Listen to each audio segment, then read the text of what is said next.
నమస్కారం, human rights news కి స్వాగతం. హెడ్లైన్ చూద్దాం. తొలి దశ సార్వత్రిక ఎన్నికలకు 62.37% పోలింగ్. పంతొమ్మిదో రోజుకు చేరుకున్న జగన్ మేమంతా సిద్ధం బస్సు యాత్ర.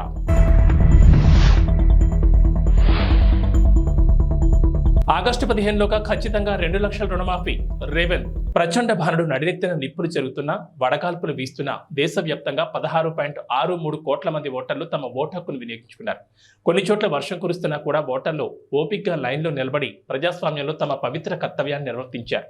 శుక్రవారం రాత్రి 9 గంటల సమయం వరకు అందిన వివరాల ప్రకారం సార్వత్రిక ఎన్నికల సమరం తొలి దశలో భాగంగా 21 రాష్ట్రాలు, కేంద్రపాలిత ప్రాంతాల్లోని 102 స్థానాలు జరిగిన ఎన్నికల్లో 62.37% ఓటింగ్ నమోదైంది. కొన్ని చోట్ల నుంచి ఇంకా పూర్తిగా వివరాలు అందనందున పోలింగ్ శాతాలు ఇంకా పెరిగే అవకాశం ఉందని ఈసీ ఒక ప్రకటనలో వెల్లడించింది.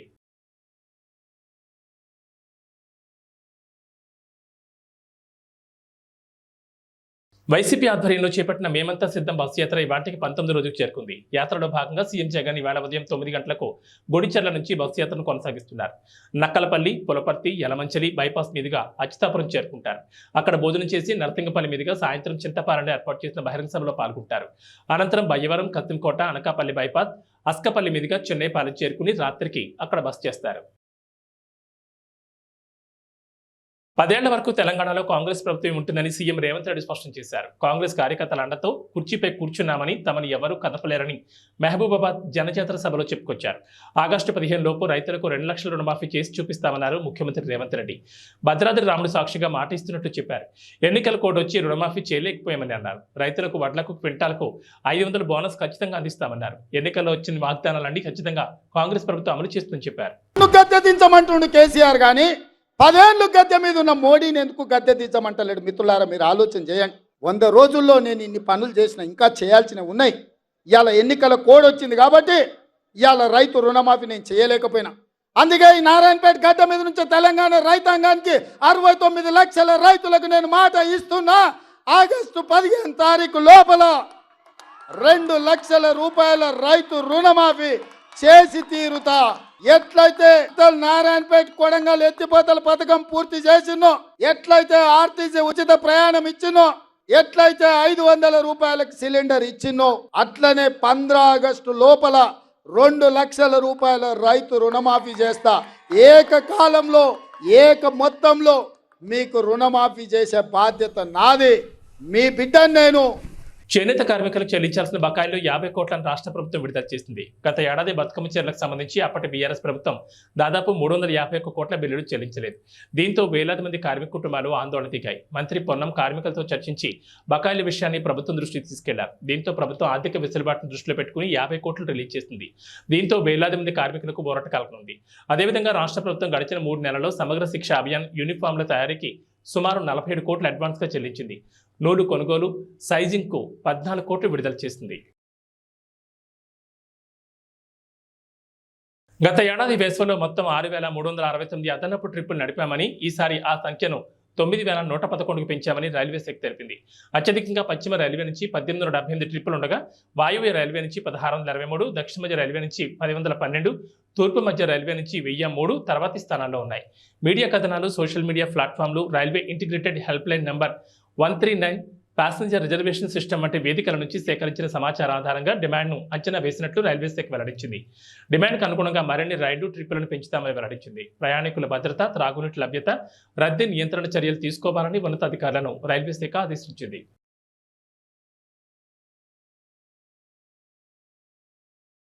ఐపీఎల్ 2024లో భాగంగా లక్నో వేదికగా జరిగిన మ్యాచ్లో చెన్నై సూపర్ కింగ్స్ పై లక్నో సూపర్ జైంట్స్ 8 వికెట్ల తేడాతో విజయం సాధించింది. చెన్నై విధించిన 177 పరుగుల లక్ష్యాన్ని కేవలం 2 వికెట్లు కోల్పోయి 19 ఓవర్లలో ఛేదించింది. వరుస బాటంలకు ఫుల్ స్టాప్ పెట్టడమే కాకుండా చెన్నై వరుస విజయాలను అడ్డుకుంది. కేఎల్ రాహుల్ కెప్టెన్సీతోనూ బ్యాటింగ్తోనూ ఆకట్టుకున్నాడు. భారీ లక్ష్యాన్ని ఛేదించే క్రమంలో లక్నో ఓపెనర్లు కేఎల్ రాహుల్, క్వింటన్ డికాక్ ఆది నుంచే దూకుడుగా ఆడారు. లీడింగ్ రన్స్ చేయడమే కాకుండా కీపింగ్తోనూ ఆకట్టుకున్న KL Rahul player of the మ్యాచ్గా నిలిచాడు.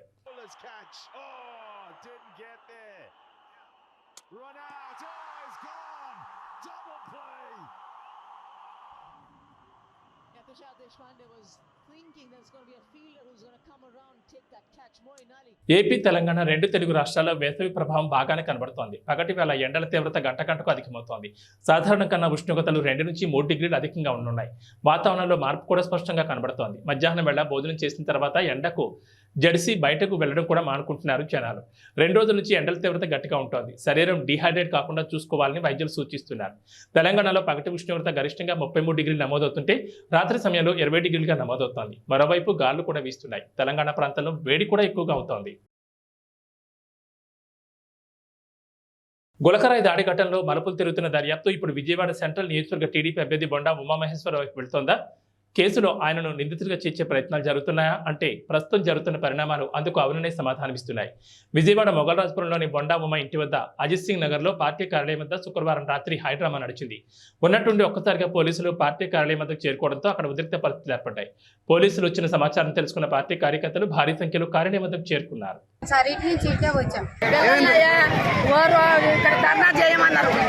ఇక్కడ జగన్ వస్తున్నాడు చెప్పి రాండమ్మా అంటే మట్టికి 200 ఇస్తున్నట్టు 10 కేళ్ళు వచ్చారు. అయ్యా అప్పుడే వచ్చారు 10 కేళ్ళు వచ్చి అయ్యా 200 కోరుకొని అయ్యని గడ్డ కాళ్ళు పట్టుకుంటున్నా మనం తెచ్చుకొని నేను ఇక్కడే నిలబెట్టుకున్నా. వాళ్ళే రమ్మన్నారా మీరు 200 ఇస్తారని? 200 ఇస్తున్నాను వాళ్ళే రమ్మన్నారు. మా పేర్లు కూడా రాసేది పొద్దున్నేస్తే పనికి వెళ్తాడు. వాళ్ళే ధర్నాకు రమ్మన్నారు. వాళ్ళే రమ్మన్నారు. వస్తారు నిలబడండి 200 ఇస్తున్నారు. ఆయన వచ్చింది దాక్కుంటే ఆయన వచ్చినాక వెళ్ళిపోయారు. ఎక్కడైనా సరే పిల్లగాడు ఎవరు జోలికి వెళ్ళడు, ఒక చుట్టుకి వెళ్ళడు.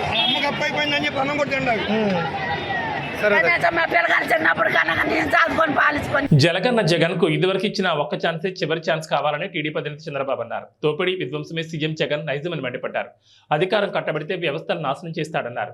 గత 5 ఏళ్లలో 5 లక్షల కోట్లు దోచుకున్నాడని, దోపిడీ సొమ్మంతా విదేశీ బ్యాంకుల్లో దాచుకున్నాడని ఆరోపించారు. ప్రజాగళ యాత్రలో భాగంగా శుక్రవారం కర్నూలు జిల్లా ఆలూరు, అనంతపురం జిల్లా రాయదుర్గం నియోజకవర్గ పరిధిలో కనేకల్లులో జరిగిన భారీ బహిరంగ సభలో ఆయన ప్రసంగించారు. జగన్ రెడ్డి శవరాజకీయాలు చేస్తూ లాభపడాలని చూస్తున్నాడన్నారు. గత ఎన్నికల్లో కోడికత్తి డ్రామా ఆడాడు, ఇప్పుడేమో గులకరాయి డ్రామా ఆడుతున్నాడన్నారు. జెండాలు కొని దించాలి, అందరూ కూడా జెండాలన్నీ దించాలి, అన్ని పార్టీల జెండాలు దించాలి, వెనకనోళ్ళు కనపడాలి, మళ్ళీ ఎగిరేద్దాం. అందరూ కూడా జెండాలు కిందికి దించాలి. ఎంఆర్పిఎస్, తెలుగుదేశం, బీజేపీ, జనసేన అన్ని జెండాలు దించాలి. జెండా దించమా. మీరు కూడా తమిళలో ప్లే కార్డు కూడా జనసేన పవన్ కళ్యాణ్ ప్లే కార్డు కూడా దించండి, మళ్ళీ ఎగిరేద్దాం. నాకు అనంతపురం కొత్త కాదు, రాయదుర్గం అంతకంటే కొత్త కాదు. ఈరోజు నేను వచ్చింది ఎన్నికల్లో మీ అందరిలో ఒక చైతన్యం తేవాలని. 5 సంవత్సరాలు ఒక సైకో పరిపాలనలో ఏమి నష్టపోయామో చెప్పడానికి ఇక్కడికి వచ్చాను. ప్రజా చైతన్యం కోసం ఇక్కడికి వచ్చాను. నేను ఎక్కడికి పోయినా నా జీవితంలో ఎప్పుడూ చూడని స్పందన చూస్తున్నాను. ఇది రాష్ట్రానికి శుభ సూచకం. తమ్ముళ్ళు, ఈరోజు నేను ఆలూరుకు వచ్చాను.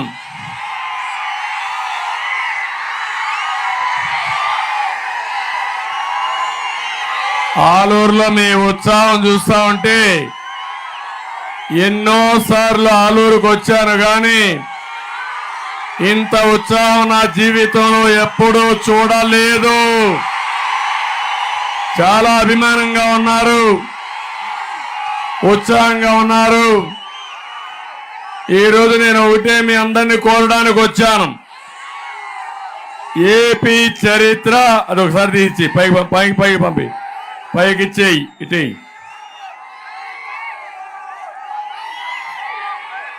ఇప్పుడే మా తమ్ముడు ఎండిపోయిన వరి పంట తీసుకొచ్చి ఈ ప్రభుత్వం వల్ల, నీళ్లు లేని దాని వల్ల, కరెంటు లేని దాని వల్ల నా పంట పూర్తిగా పోయింది, దిక్కులేని వాడైపోయాను ఒక రైతు బాధపడే సంఘటన. నేను ఈ విషయం కూడా మాట్లాడతాను. నగర్లో వైసీపీ అభ్యర్థి ఆర్కే రోజా నామినేషన్ దాఖలు చేశారు. అంతకుముందు నగర్లో పుదుపేట వినాయక స్వామి ఆలయంలో ఆర్కే రోజా దంపతులు ప్రత్యేక పూజలు నిర్వహించారు. అక్కడే నామినేషన్ పత్రాలపై సంతకాలు చేశారు. అనంతరం అక్కడి నుంచి నగరి ఆర్డీఓ కార్యాలయం వరకు భారీ ప్రదర్శనగా వచ్చారు. నగరి క్లాక్ టవర్ వద్ద మంత్రి రోజాకు వైసీపీ శ్రేణులు ఘన స్వాగతం పలికారు. తన కష్టాన్ని గుర్తించిన జగనన్న తనను చెల్లెలుగా భావించి అండగా నిలిచారని మంత్రి రోజా అన్నారు. తన సేవల గుర్తుగా మంత్రి పదవి ఇచ్చారన్నారు. మూడోసారి తనకు టికెట్ రాదని కొందరు ప్రచారం చేశారని, అయితే జగన్ అండతో తాను 7 నామినేషన్ ఇస్తున్నట్లు చెప్పారు. 2000 కోట్లకు పైగా సంక్షేమ అభివృద్ధి పనులను నగర నియోజకవర్గంలో చేపట్టినట్లు వివరించారు. ఈసారి తప్పకుండా హ్యాట్రిక్ విజయం సాధించి జగనన్నకు గిఫ్ట్గా ఇస్తానని ధీమా వ్యక్తం చేశారు.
పెదకూరపాడు నియోజకవర్గంలో అభివృద్ధి చేశారంటేనే నన్ను నమ్మి ఓటు వేయండి అని ఎమ్మెల్యే నంబర్ శంకర్రావు అన్నారు.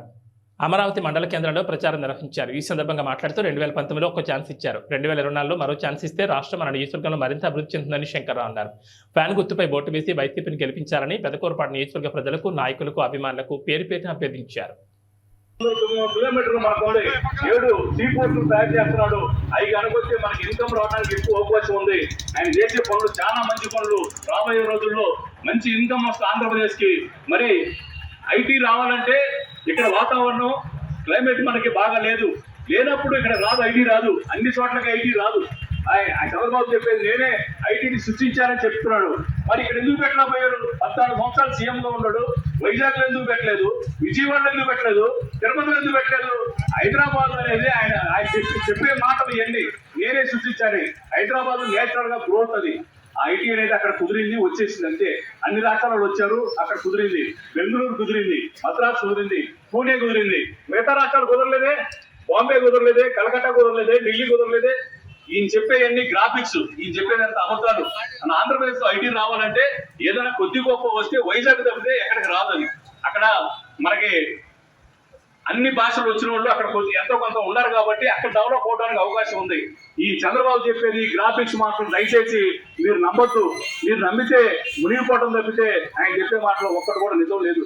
మరి మనకి ఇన్కమ్ రావాల్సిన సోర్స్ ఉన్నాయి, చాలా ఉన్నాయి. మనకి సీ పోర్ట్ ఉంది, 800-900 కిలోమీటర్లు ఉంది. అక్కడ పోర్టులు పెడుతున్నాడు. అక్కడ పోర్టు పెడితే మరి ఎక్స్పోర్ట్ ఇంపోర్ట్. జగన్ను మరోసారి ముఖ్యమంత్రిగా చేయాలని ఎన్నికల ప్రచారంలో భాగంగా వైసీపీ బద్వేల్ అదనపు సమన్వయకర్త నల్లేరు విశ్వనాథరెడ్డి అన్నారు. కడప జిల్లా కలసపాడు మండలంలోని పలు గ్రామాల్లో వైసీపీ బద్వేల్ అదనపు సమన్వయకర్త నల్లేరు విశ్వనాథరెడ్డి జరగబోయే ఎన్నికల్లో భాగంగా ఇంటింటి ప్రచారం నిర్వహించారు. ముందుగా ఆ గ్రామాల ప్రజలు ఆయనకు పూలమాలలు వేసి ఘనంగా స్వాగతం పలికారు. అనంతరం మాట్లాడుతూ రాష్ట్రంలోని గ్రామాలు సైతం ప్రజలకు సంక్షేమ ఫలాలు అందాలన్నా, అభివృద్ధి చెందాలన్నా మరోసారి జగనన్నను ముఖ్యమంత్రిగా చేయాలని కోరారు. సంక్షేమ లక్ష్యంగా పనిచేస్తూ అహర్నిశలు ప్రజల అభివృద్ధి కోసం పాటుపడే జగనన్నను మరోసారి ముఖ్యమంత్రిగా గెలిపించాలని ఆయన కోరారు. ఫ్యాన్ గుర్తుపై ఓట్లు వేసి ఎమ్మెల్యే అభ్యర్థి దాసరి సుధని మరియు కడప ఎంపీ అభ్యర్థి వైఎస్ అవినాష్ రెడ్డిని అత్యధిక మెజార్టీతో గెలిపించాలన్నారు.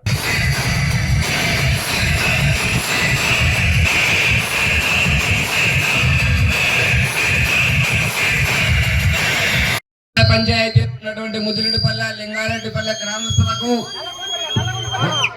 నల్లగొండపల్లె గ్రామస్తులకు, వైఎస్ఆర్ కాంగ్రెస్ పార్టీ కార్యకర్తలకు, పెద్దలకు, అభిమానులకు, అక్క చెల్లెమ్మలకు, అవ్వ తాతలకు, ప్రింట్ మీడియా మరియు ఎలక్ట్రానిక్ మీడియా ప్రతినిధులకు అందరికీ నమస్కారాలు.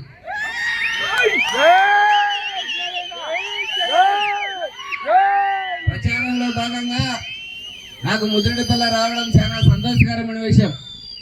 ఎందుకంటే ముదిరెడ్డిపల్లెతో గత నాకు 30 సంవత్సరాల నుంచి వ్యాపార రీత్యా కానీ, స్నేహితపరంగా కానీ, రాజకీయ కానీ అవినావ సంబంధం ఉంది.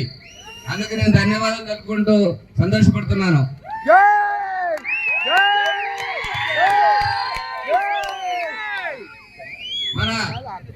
ప్రియతమ ముఖ్యమంత్రి, బడుగు వర్గాల ఆశా జ్యోతి, పేదల పాలిట పెన్నిధి మన నాయకుడు ముఖ్యమంత్రి జగన్మోహన్ రెడ్డి గారు ఏదైతే 2019లో మాటిచ్చాడు, మేనిఫెస్టోలో మాటిచ్చాడు, చెప్పిన పథకాలన్నీ మాట చెప్పకుండా మడమ తిప్పకుండా దాదాపు డైరెక్ట్ గా డిబిటీ ద్వారా 2,70,000 కోట్లు, బ్యాంక్ అకౌంట్ ద్వారా 1,50,000 కోట్లు డైరెక్ట్ గా ట్రాన్స్ఫర్ చేయడం జరిగింది.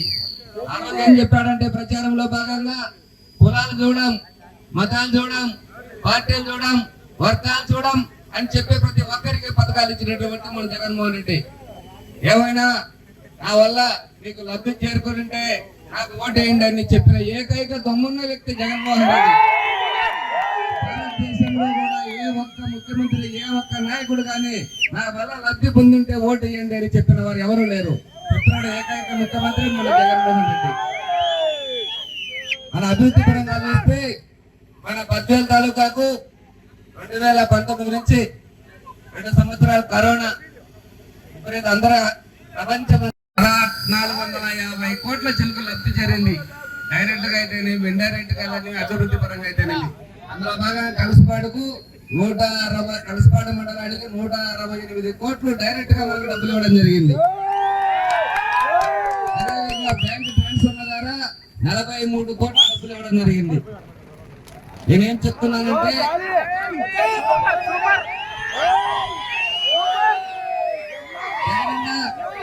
ఎలక్షన్ లో నవరత్నాలలో భాగంగా విద్యా వైద్యానికి ఎక్కువ పీట వేశాడు. ఎందుకు వేశాడంటే విద్యా వైద్యం ఎక్కడ ఉంటే అక్కడ అభివృద్ధి బాగుంటుంది, ఆ ఇల్లు బాగుంటుంది, జిల్లా బాగుంటుంది, రాష్ట్రం బాగుంటుంది అని చెప్పి విద్యా వైద్యానికి వేశాడు. విద్యా వ్యవస్థలో భాగంగా మన జగనన్న ప్రతి ప్రభుత్వ పాఠశాలను కూడా ప్రైవేటు పాఠశాలలుగా తీర్చిదిద్దడం జరిగింది. ఎంతో మందికి అద్భుతంగా శానిటైజేషన్ విషయంలో కానీ, బుక్కుల విషయంలో కానీ, డ్రెస్సుల విషయంలో కానీ, మధ్యాహ్నం భోజన విషయంలో కానీ, పిల్లలు చదువుకునే విషయంలో అనే విధంగా తీర్చడం జరిగింది. ప్రపంచ స్థాయిలో విద్యా వ్యవస్థలో పోటీ పడాలని చెప్పి ప్రతి స్కూల్లో ఇంగ్లీష్ మీడియం పెట్టడం జరిగింది.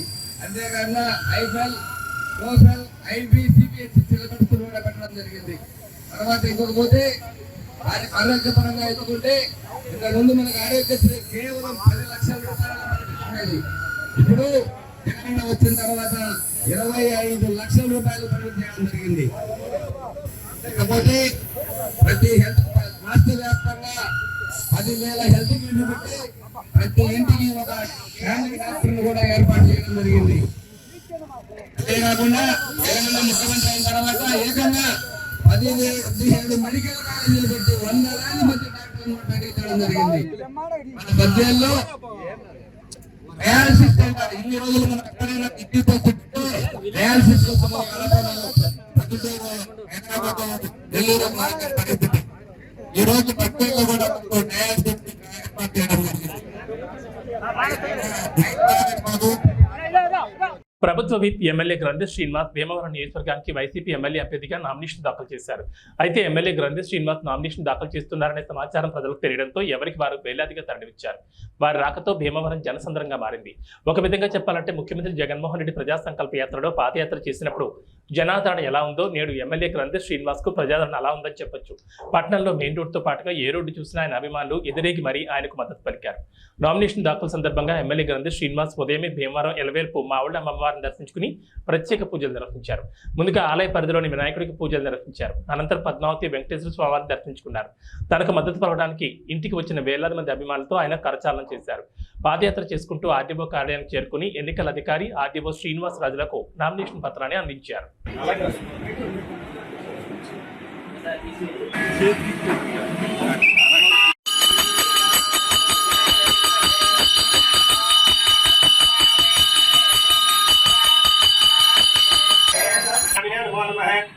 ఆనందగా స్వామి ప్రసాద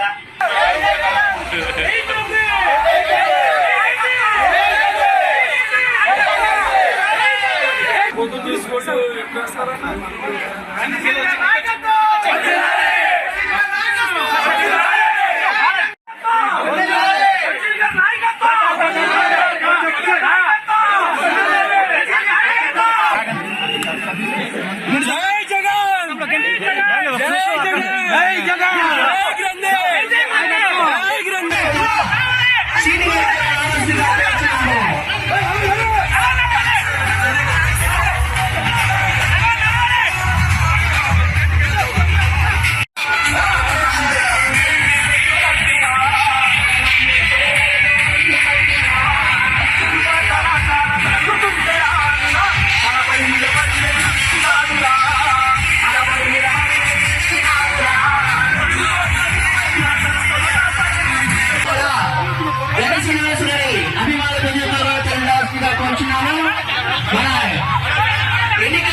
బాగా జరిగింది. ఫ్యాన్ ఎక్కితే అవ్వదు. ఫ్యాన్ ఎక్కితే అడ్డం పెట్టేది సరకే కరెక్ట్. భూమి మీద తీసుకోవాలి.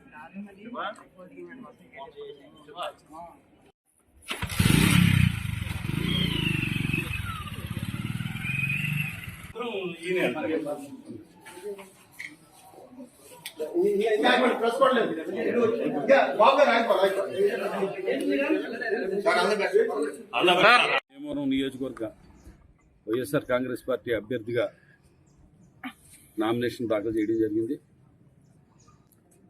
2019 నుంచి 24 దాకా నా సాయశక్తుల భీమవరం నియోజకవర్గ అభివృద్ధి కోసం ఇక్కడ ప్రజలకి ఏ సమస్య వచ్చినా కూడా వారికి అందుబాటులో ఉండి వారి ప్రతినిధిగా వారి సమస్యలకి బాధ్యతను వహిస్తూ వాటిని పరిష్కరించడానికి నా సాయి శక్తుల నేను ప్రయత్నం చేయడం జరిగింది. ముఖ్యంగా జగన్మోహన్ రెడ్డి గారి పరిపాలన ఒక రెవల్యూషనరీ పరిపాలన అందించడం జరిగింది. గత ప్రభుత్వాలన్నీ కూడా నిర్లక్ష్యం చేస్తే ఆర్థిక అసమానతలు తొలగించే విధంగా ఎస్సీ, ఎస్టీ, బీసీ అగ్రవర్ణాల్లో కూడా పేదలందరికీ కూడా మేలు చేసే విధంగా నవరత్నాల ద్వారా ఆయన పరిపాలన అందించడమే కాకుండా పరిపాలన వికేంద్రీకరణలో భాగంగా సచివాలయ వ్యవస్థను ఏర్పాటు చేయడం, అలాగే పేదలకి సేవ చేసే దాంట్లో భాగంగా వాలంటీర్ వ్యవస్థను ఏర్పాటు చేయడం, ఇవన్నీ చేసి చెప్పినవన్నీ కూడా చేసి మళ్ళీ రేపు ఎన్నికలకి మేము ప్రజల దగ్గరికి ఓటు అడుగుతానికి వెళ్తున్నాం. నిజంగా ఓటు అడుగు హక్కు ఎవరికన్నా ఉన్నదంటే కనుక జగన్మోహన్ రెడ్డి గారికి, వైఎస్ఆర్ కాంగ్రెస్ పార్టీ అభ్యర్థులకి, వైఎస్ఆర్ కాంగ్రెస్ పార్టీ నాయకులకి, వైఎస్ఆర్ కాంగ్రెస్ పార్టీ కార్యకర్తలకే ఓటు అడిగే హక్కు ఉంది. ఎందుకంటే మనం గతంలో చూసాం, చాలా సీనియర్నని 40 సంవత్సరాల ఇండస్ట్రీ అని 14 సంవత్సరాల ముఖ్యమంత్రి అయిన వ్యక్తి ఏ ఒక్క వాగ్దానాన్ని కూడా అమలు చేయకుండా సుమారు 650 వాగ్దానాలు అనే దానికన్నా అబద్ధాలు అనవచ్చు. ప్రజల దగ్గర అబద్ధాలు ఆడి ఓట్లు వేయించుకుని 2014 ఎన్నికలు అయిన తర్వాత ప్రజలకి వెన్నుపోటు పొడిచిన వ్యక్తి.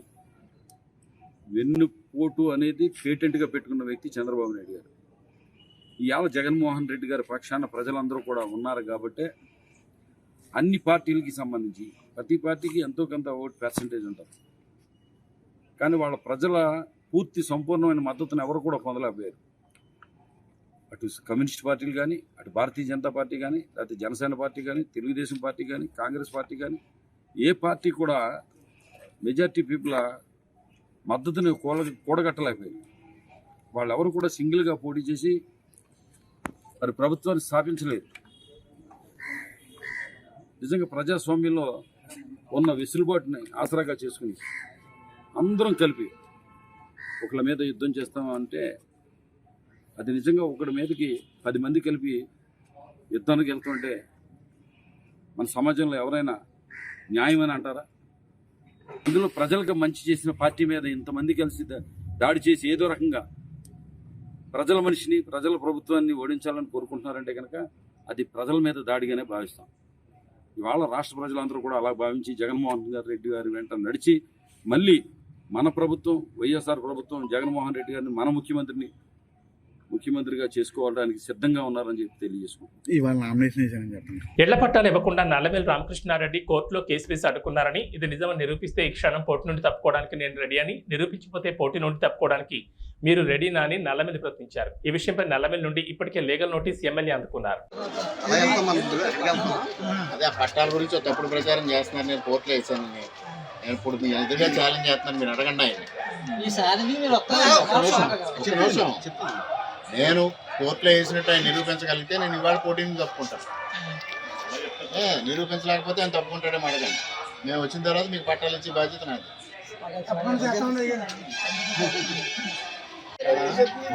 ఇవన్నీ డ్రామా చేసి పట్టాలు ఇస్తారని చెప్పడం, ఇవ్వలేరు, దానికి రామకృష్ణారెడ్డి గారు కోర్టుకు వెళ్ళారని చెప్పడం,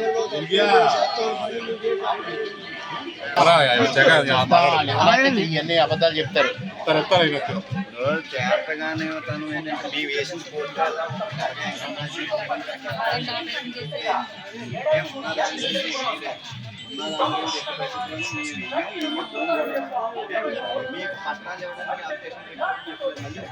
హోంమంత్రి తానేటి వనిత నామినేషన్ కార్యక్రమానికి వెళ్లి వస్తుండగా రోడ్డు ప్రమాదం జరిగింది. తూర్పుగోదావరి జిల్లా నల్లజర్ల మండలం వీరపల్లి టోల్ ప్లాజా సమీపంలో డివైడర్ను ద్విచక్ర వాహనం ఢీకొట్టింది. దీనిలో ముగ్గురికి తీవ్ర గాయాలయ్యాయి. వెంటనే సామాజిక ఆరోగ్య కేంద్రానికి పోలీసులు తరలించారు. ఇద్దరి పరిస్థితి విషమంగా ఉండడంతో రాజమండ్రి ప్రభుత్వ ఆసుపత్రికి తరలించారు.